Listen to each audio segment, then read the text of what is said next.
सबको राम राम, सबको ओम। आज के इस 5वें एपिसोड में आप सबका स्वागत है, हृदय के गहराइयों से स्वागत है।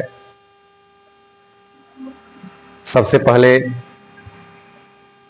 मैं बिहार में नई सरकार जो बनी है उसको अपनी तरफ से बधाई देता हूं और साथ ही साथ यह अपेक्षा भी करता हूं कि इन 5 वर्षों के दरमियान विकास की गति इतनी तीव्र हो कि वह 10 गुना रफ्तार से काम करे, अर्थात 5 वर्षों में 50 वर्षों का लक्ष्य प्राप्त किया जाए। ऐसा हम लोग अपने बिहार राज्य की प्रगति के लिए रोड मैप तैयार करें। इसीलिए मैं सभी परमात्मा द्वारा नियुक्त जितने विधायकगण हैं, मंत्रीगण हैं, उन सबको हृदय के गहराइयों से बधाई देता हूं और परमात्मा से प्रार्थना करता हूं कि आप सबको परमात्मा शक्ति दे ताकि आप सब स्वस्थ रहकर, स्वच्छ रहकर, संस्कारवान रह करके बिहार की सेवा कर सके, ताकि राष्ट्र का सेवा हो सके।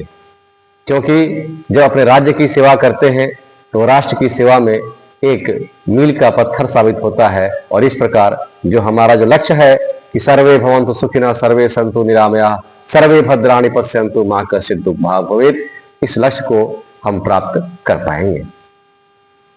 मैं साथ ही साथ विपक्षी पार्टियों से भी आह्वान करता हूं, प्रार्थना करता हूं कि आप सब निराश न हो।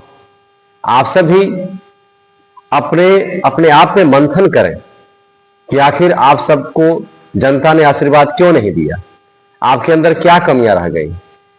कमी को ढूंढिए, दूसरे पर आरोप लगाने से कोई फायदा नहीं मिलेगा। क्योंकि कहा जाता है कि निंदक निगरे राखिए आंगन कोटि छवाए, यानी कि हमारे ऐसे कौन से कारण थे जिससे कि मुझे हार की सामना करनी पड़ी। तो आप सब भी अपने तरीके से अपने जो विपक्ष की भूमिका होती है, जो आलोचक की भूमिका होती है, उस भूमिका में आप रहें और जहां पर सरकार को लगे कि नहीं या सही से कार्य नहीं कर रही है, वहां पर आप सुधार की दृष्टिकोण से टोकें, विरोध की दृष्टिकोण से विरोध न करें, विरोधाभास के दृष्टिकोण से विरोध न करें। ऐसा ना कि मन में कटुता है उस भाव से आप विरोध करना शुरू कर दें। यह ध्यान रहे कहीं हम विरोध करते करते देश का विरोध तो नहीं कर रहे हैं, समाज का विरोध तो नहीं कर रहे हैं। इसलिए समाज के प्रत्येक व्यक्ति के साथ, समाज के साथ अपना एक समन्वय स्थापित करें, एक दूसरे से मेल मिलाप स्थापित करें। सभी लोग अपना एक रोड मैप तैयार करें, पक्ष भी और विपक्ष भी। जो पक्ष में जीते हुए विधायक हैं वो भी एक नियमावली बना लें कि ठीक है, रविवार को आराम करूंगा, सोमवार से लेकर शनिवार तक 18 घंटा पुरुषार्थ करूंगा, जहां कहीं दिक्कत हो उसको मैं नोट करूंगा और नोट करके अपनी बातों को, विचारों को अपने पार्टी और विधानसभा में जाकर रखूंगा। सत्ता पक्ष से भी बहुत अपेक्षाएं हैं, खास करके शिक्षा, स्वास्थ्य और सुरक्षा। इसके साथ नए नए जीविकोपार्जन का साधन को सृजित करना। शिक्षा में मूल रूप से मैं यही कहना चाहता हूं, फिर से कहना चाहता हूं कि सबसे पहले मंत्रीगण, विधायकगण अपने अंदर संस्कारयुक्त ज्ञान को प्राप्त करने का प्रारंभ करें। स्वयं कम से कम 1 से 2 घंटा स्वाध्याय के लिए समय निकालें। आप जिस धर्म से बिलोंग करते हैं, मैं कहना चाहता हूं कि अगर रामायण सबके लिए अच्छा है, सर्वग्राह्य है, रामायण में भाई भाई से प्रेम की शिक्षा दी जाती है, रामायण में एक कुशल राजनीति की शिक्षा दी जाती है, रामायण में भगवान श्री राम अकेले चले थे और देखिए कितना बड़ा कारवां बना करके और उतने बड़े रावण पर उन्होंने विजय प्राप्त किया। इसके मूल में क्या था? इसके मूल में था सबसे प्रेम, सबसे सौहार्द और धर्म आधारित व्यवस्था। इतनी अच्छी शिक्षा को यदि हम नहीं स्वीकार कर पाएंगे, नहीं अपना पाएंगे, तो कैसे समाज को चलाएंगे, कैसे देश को चलाएंगे, कैसे राज्य को चलाएंगे। और एक बात मैं विशेष रूप से कहना चाहता हूं कि सभी लोग स्वस्थ रहें। इसके मूल में क्या है? हम कम से कम 5 बजे बिछावन को छोड़ें। बिछावन छोड़ने के बाद से भगवान सूर्य हैं, उनकी जो प्रथम जो लालिमा होती है, इसे सप्त रंग होते हैं, उसको अपने आंखों द्वारा आकृष्ट करने का प्रयास करें, ताकि शरीर के अंदर वो ओज, वो तेज हमें प्राप्त हो, जिससे कि हम दिन भर मेहनत कर सके, दिन भर समाज की सेवा कर सके, और अपने मन के अंदर की यह भाव कि मैं शासक नहीं हूं, मैं समाज सेवक हूं, मैं परमात्मा द्वारा सृजित सारे प्राणियों की रक्षा करने के लिए एक निमित्त मात्र हूं। इस भाव से हम अपने कार्य को करें तो निश्चित रूप से सफलता मिलेगी। पुरुषार्थ अखंड प्रचंड होनी चाहिए, तब जाकर के पुरुषार्थ बनता है। अर्थात मैं यही कहना चाहता हूं कि आप सभी सुबह उठें और उठ कर योग करें। योग से क्या होता है, मन मस्तिष्क संतुलित हो जाता है, और जब आप योग करेंगे तो आपके दिमाग में, आपके मन में अनायास ही बहुत सारी बातें आती जाएंगी, और वह जो है सो आपके कार्य सिद्धि की ओर आगे बढ़ेंगी। इसीलिए मैं कहना चाहता हूं कि अगर शिक्षा के क्षेत्र में बहुत बड़ा परिवर्तन लेकर के आना है तो हम सबको अपने ज्ञान को परिमार्जित करना पड़ेगा, अपने आध्यात्मिक शक्ति को बढ़ानी पड़ेगी, तब जाकर के हम बड़ा से बड़ा कार्य कर सकेंगे।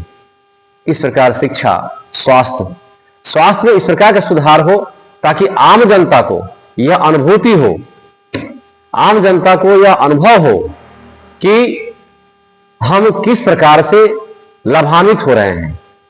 स्वास्थ्य जनता के घर तो जाना चाहिए, सुविधा उसके घर तो जानी चाहिए। अब कैसे व्यवस्था बनानी है, कैसे क्या करनी है, यह आप सब पर निर्भर करता है। और सुरक्षा में ऐसा महसूस हो कि हम कहीं जा रहे हैं, कहीं कुछ कर रहे हैं, हमें कोई कुछ मतलब कि अच्छा कार्य, तो हमें भय नहीं है, भय विहीन व्यवस्था बनाया जाए बिना किसी भेदभाव का।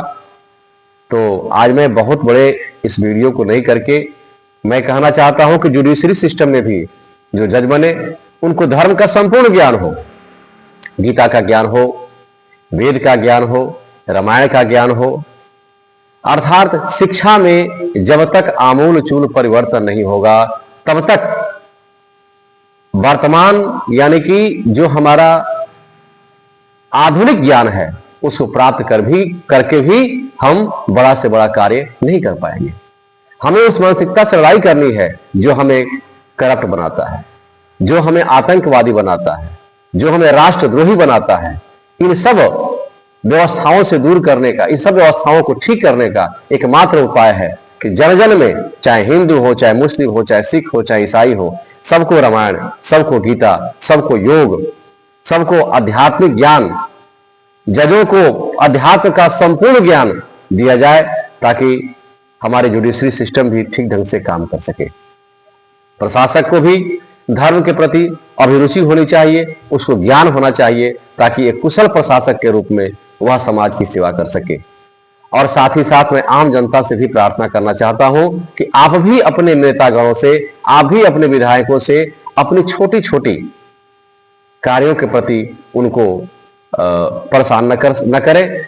आप समाज में बड़े बड़े कार्यों पर ध्यान दें और एक जज के रूप में, एक न्यायाधीश के रूप में उनके द्वारा किए जा रहे प्रत्येक कार्यों को अपना एक डायरी बनाइए कि हमारे विधायक ने इतने दिनों में यह कार्य किया। और साथ ही साथ मैं अपने विधायक गणों से प्रार्थना भी करना चाहता हूं कि आप सब अपने जिले का, अपने विधानसभा क्षेत्र का एक व्हाट्सएप ग्रुप बनाएं ताकि आम जनता को मालूम हो कि आप आज कहां हैं, आप आज क्या कर रहे हैं, आपने विधानसभा में क्या किया, आपने कौन सा कार्य किया, आप कहां कहां डेवलपमेंट कर रहे हैं, ताकि आम जनता को आपके द्वारा किए गए कार्यों की समीक्षा करने में आसानी हो सके। और अब समय आ गया है कि हम जाति को भूल जाएं। अब हम विकास की बात करें, धर्मयुक्त विकास की बात करें। ऐसा नहीं कि केवल कहा जाए कि विद्यालय बन जाए, विद्यालय में पढ़ाई हो जाए और विकास की बात करते नहीं। विकास भी हो तो न्यायपूर्ण हो, विकास भी हो तो समावेशी हो, विकास भी हो तो विश्व का कल्याण हो। घर घर एसी बैठा दे और पेड़ काट दे, क्या फायदा उस एसी से? वह तो हमारे लिए काफी हानिकारक हो जाएगा ना। इसीलिए मैं प्रार्थना करता हूं कि सुनने में आ रहा है कि 23 या 25 तारीख को बैठक होने जा रही है। उम्मीद करता हूं कि मेरे द्वारा जो मेरे हृदय में बातें आती हैं मैं इस बात को आगे बढ़ाता हूं। मेरा यही माध्यम है ताकि मैं अपनी बातों को आगे बढ़ाऊं और दर्शकों से भी प्रार्थना है कि आप सभी अपने सुझाव को दें ताकि हम अपने कार्य को आगे बढ़ा सके। और एक पुनः मैं कहना चाहता हूं कि चाहे आप हिंदू हो, मुस्लिम हो, सिख हो, ईसाई हो, सही बात जहां से जैसे मिले उसे स्वीकार कर लेनी चाहिए, उसे ले लेनी चाहिए। अगर हमारे अध्यात्म में अच्छी बातें हैं तो उसे स्वीकार करने में क्या दिक्कत है आपको? यदि आपके धर्म में अच्छी बातें हैं तो क्या दिक्कत हमें स्वीकार करने को? हमें इसी धरती पर रहना है, इसी धरा पर रहना है, यही रहना है, अपने विचारों को बदलना है कि संख्या बल बढ़ा करके हम किसी पर शासन नहीं कर सकते। जरा बताइए, अंग्रेज आए हम कितनी संख्या में थे? अंग्रेज आए हम तो बहुलता थे, बहुत संख्या में थे, लेकिन उन्होंने प्रशासन किया क्योंकि हमारा ज्ञान, हमारी एकता शून्य हो चुकी थी। अतः मैं इस वीडियो को बहुत आगे न बढ़ाते हुए आज सिर्फ और सिर्फ विपक्ष के सारे नेताओं से और पक्ष के सारे नेताओं से यह करबद्ध प्रार्थना करता हूं कि अब भूल जाइए कि कौन पक्ष में है, कौन विपक्ष में है। विपक्ष आलोचना करता है तो उसके आलोचना के फलस्वरूप आप उसे प्रताड़ित करने का प्रयास न करें। सत्ता पक्ष का अच्छा कार्य करती है तो उसके कार्य का आप प्रशंसा भी कीजिए और उसे सुझाव दीजिए कि नहीं, यदि आप ऐसा कार्य करते हैं तो इसमें और अच्छाई हो सकती है। अर्थात अगर प्रतिस्पर्धा हो तो विकास पर हो, प्रतिस्पर्धा हो तो धर्म पर हो, प्रतिस्पर्धा हो तो अध्यात्म पर हो। लेकिन ये सब कैसे संभव है? जब आप सभी सुबह उठेंगे, सभी नेतागण समय से उठे, 10 बजे सो जाए, सुबह 5 बजे भोर उठ जाए और 1 से 2 घंटा योग करें, सात्विक आहार लें, अपने जीवन में प्रवचन का स्थान दें। मैं तो यहां तक कहना चाहता हूं कि कम से कम 7 दिन का राम कथा हो, ताकि हमारा मन मस्तिष्क जो बेकार हो चुका है, गवा चुका है, वह एक सही दिशा में आए।